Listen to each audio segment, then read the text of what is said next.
नमस्कार मित्रों एवं साथियों। इस वीडियो के अंतर्गत हम द्वंद्व समास के बारे में विस्तार से जानकारी प्राप्त करेंगे।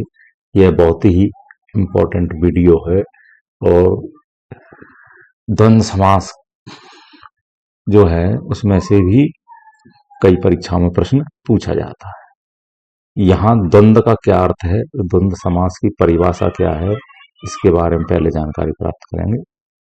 द्वंद्व का अर्थ है जोड़ा या युग्म, अर्थात संज्ञा पदों का युग्म या जोड़ा।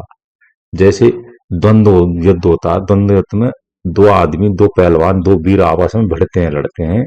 उसी प्रकार से द्वंद्व समास में यहाँ दो शब्दों का या दो संज्ञा पदों का, दो युग्मों का जोड़ा होता है।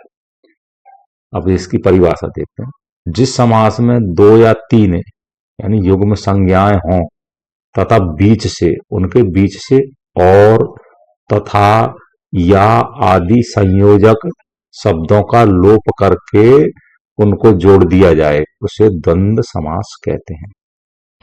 इस समास में दोनों पद प्रधान होते हैं।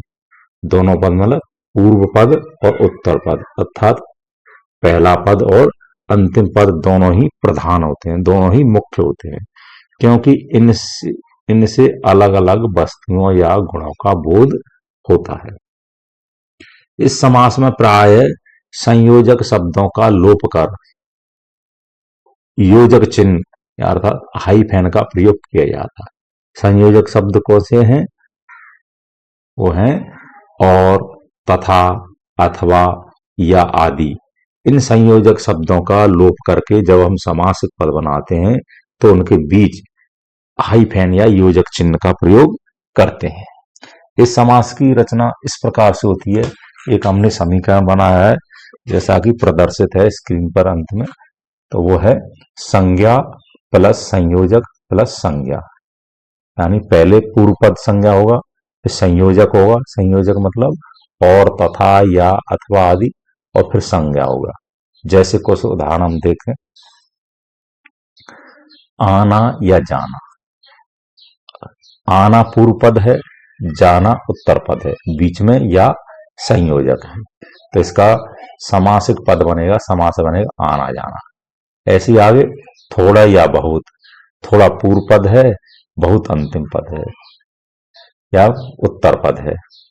यहां या संयोजक है, इसको हटा करके लोप करके समासिक पद बनेगा थोड़ा बहुत। ऐसे दिन और रात, दिन और रात में और संयोजक है और इसका समास बनेगा दिन रात। धर्म या अधर्म, इसका बनेगा धर्माधर्म। माता और पिता, इसका माता पिता बनेगा। सीता और राम, सीताराम। कहने का मतलब है द्वंद्व समास में दोनों पद प्रधान होते हैं और उनके बीच में आए हुए संयोजक शब्दों का लोप करके उनको जोड़ा जाता है। तब अधिकतर प्रायः संयोजक शब्दों के स्थान पर योजक चिन्ह या हाइफेन का प्रयोग किया जाता है। द्वंद्व समास के प्राय तीन भेद माने गए हैं। द्वंद्व समास के मुख्यतः तीन भेद माने गए। पहला इतरेतर, दूसरा समाहार और तीसरा वैकल्पिक। इनका विग्रह अपने अनुसार भिन्न भिन्न होता है। अब देखें हम इसके पहले भेद, द्वंद्व समास के पहले भेद को देखते हैं। पहला भेद है इतरेतर द्वंद्व। इतरेतर शब्द इतर प्लस इतर के मेल से बना है, जिसका अर्थ है परस्पर या आपस में। इतरेतर का अर्थ है परस्पर या आपस में। इस समास में प्राय दो समान अर्थक यानी दो समान अर्थों वाले शब्दों का परस्पर एक साथ योग होता है।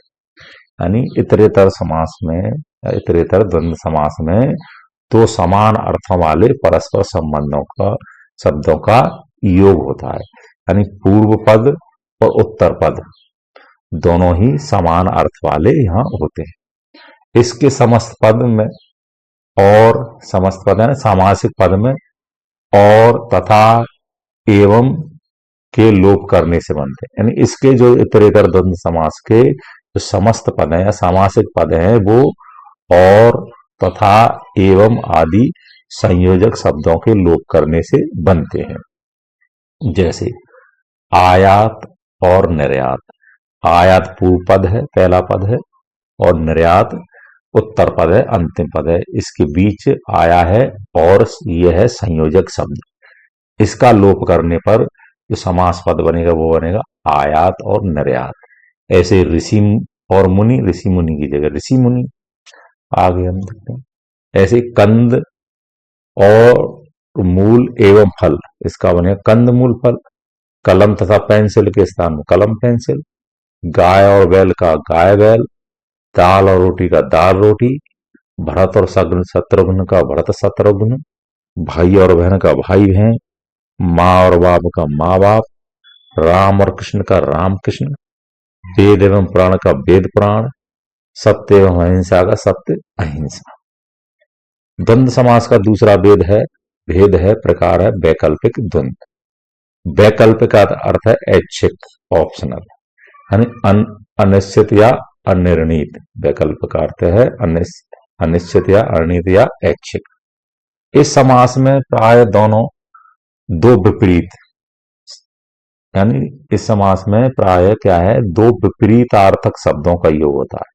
इस समाज में दो विपरीत अर्थों वाले शब्दों का योग होता है, यानी पहला पद और दूसरा पद, यानी प्रथम पद और उत्तर पद दोनों होंगे, वो कैसे होंगे, विपरीत अर्थ होंगे, यानी विलोम होंगे दोनों आपस में। ऐसे समास अथवा या के लोप करने पर बनते हैं। यानी इन जो विपरीत अर्थक वाले जो समास होते हैं वैकल्पिक द्वंद्व, इसका जो संयोजक शब्द होता है वो अथवा या होता है, अथवा या आदि होता है, दोनों होते हैं।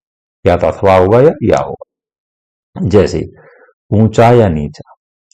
ऊंचा पूर्व पद है, नीचा उत्तर पद है, या यहाँ संयोजक शब्द है। जब इसका हम समास बनाएंगे तो क्या बनेगा, ऊंच नीच, बीच में हाइफन लगा देंगे, संयोजक चिन्ह लगा देंगे, योजक चिन्ह लगा देंगे। इधर या उधर ऐसी। कर्तव्य अथवा अकर्तव्य। कर्तव्य पूर्व पद है, अकर्तव्य उत्तर पद है, बीच में अथवा संयोजक शब्द है। ऐसे ही जीवन या मरण। जीवन या मरण का जीवन मरण बनेगा। आगे देखते हैं ऐसे थोड़ा या बहुत का थोड़ा बहुत। दिन व रात का दिन रात। धर्म या अधर्म का धर्माधर्म। पाप या पुण्य का पाप पुण्य। सुख या दुख का सुख दुख। लाभ या हानि या लाभ का लाभ हानि। एक विशेष सूचना है, जैसे पाप पुण्य है, दिन रात का अर्थ प्रसंग के अनुसार पाप और पुण्य और दिन रात भी हो सकते हैं। द्वंद्व समास का तीसरा भेद है समाहार द्वंद्व। समाहार का अर्थ है समुदाय, इकट्ठा होना, समेटना, अर्थात पदों के अतिरिक्त इकट्ठा होने या समूह का अर्थ निकलना। यानी समाहार मतलब इकट्ठा करना या समेटना। इस समास में दोनों पदों के अलावा अन्य पद भी छिपा रहता है, यानी दोनों पद, पूर्व पद और उत्तर पद के अलावा एक अन्य पद भी छिपा रहता है और वह अपने अर्थ का अप्रत्यक्ष रूप में बोध कराता है।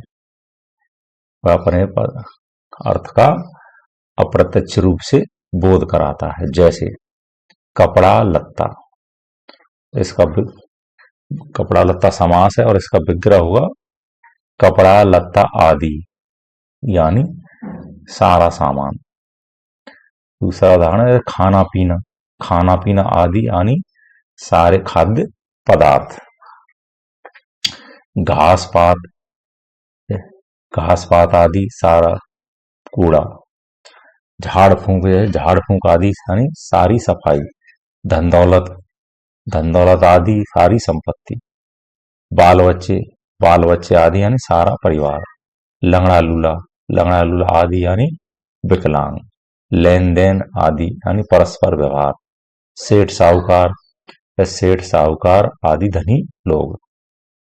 टिप्पणी देखते हैं हम इसके बारे में कुछ विशेष। द्वंद्व समास में प्राय स्त्रीलिंग पद पूर्व में आता है, यानी द्वंद्व समास में दोनों पद होते हैं, पूर्व पद और उत्तर पद। तो यहाँ जो स्त्रीलिंग पद होता है वो पहले, स्त्रीलिंग शब्द होता है वो पूर्व में आता है, पहले आता है। जैसे गोपी कृष्ण, तो गोपी स्त्रीलिंग है, कृष्ण पुल्लिंग है। गौरी शंकर, गौरी स्त्रीलिंग है, शंकर पुल्लिंग है।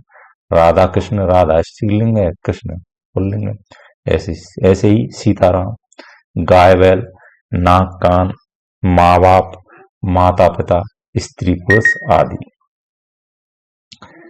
दूसरी टिप्पणी है, यानी थोड़े अक्षरों वाला पद पहले और अधिक अक्षरों वाला पद बाद में आता है।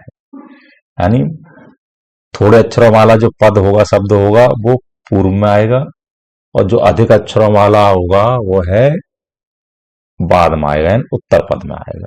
जैसे धन दौलत, धन छोटा है, दौलत बड़ा है।